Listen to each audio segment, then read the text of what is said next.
খেতে কাজ করার সময় বাংলাদেশি এক কিশোরকে তুলে নিয়ে গেছে ভারতীয় সীমান্তরক্ষী বাহিনী বিএসএফ। প্রতিবাদে বাংলাদেশি কয়েকজন মিলে ভারতীয় এক কৃষককে ধরে এনে বিজিবি সদস্যদের কাছে সোপর্দ করেছেন। 24 জানুয়ারি সকাল 10:30টার দিকে দিনাজপুরের বিরল উপজেলার ধর্মপুর ইউনিয়নে এ ঘটনা ঘটে। এ ঘটনার পর দিনাজপুর সীমান্তবর্তী এলাকায় উত্তেজনা বিরাজ করছে। বিজিবি ও বিএসএফ তাৎক্ষণিক পতাকা বৈঠকে বসে। বিকেলে সেই পতাকা বৈঠকের মাধ্যমে দুইজনকেই ফেরত দেওয়া হয়েছে।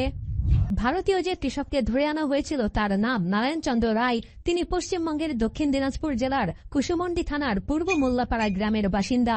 আর বাংলাদেশ থেকে বিএসএফ সদস্যদের ধরে নিয়ে যাওয়া কিশোরের নাম মোহাম্মদ আলামিন। সে বিরল উপজেলার ধর্মপুর ইউনিয়নের কৈকুড়ি গ্রামের বাসিন্দা। স্থানীয় ইউপি সদস্য আবু সুফিয়ান সহ কয়েকজন গণমাধ্যমকে জানান, সকালে বাংলাদেশ সীমান্তের অভ্যন্তরে নিজের কৃষি জমিতে কাজ করছিল আলামিন। এ সময় বিএসএফ সদস্যদের 6 জনের একটি টিম এসে তাকে মারধর করে ও টেনে হিঁচড়ে তুলে নিয়ে যায়। বিষয়টি জানাজানি হওয়ার পর স্থানীয় কয়েকজন বাসিন্দা ভারতীয় এক কৃষককে তার জমি থেকে ধরে নিয়ে আসে। তারপর বিজেপি সদস্যদের হাতে তুলে দেন।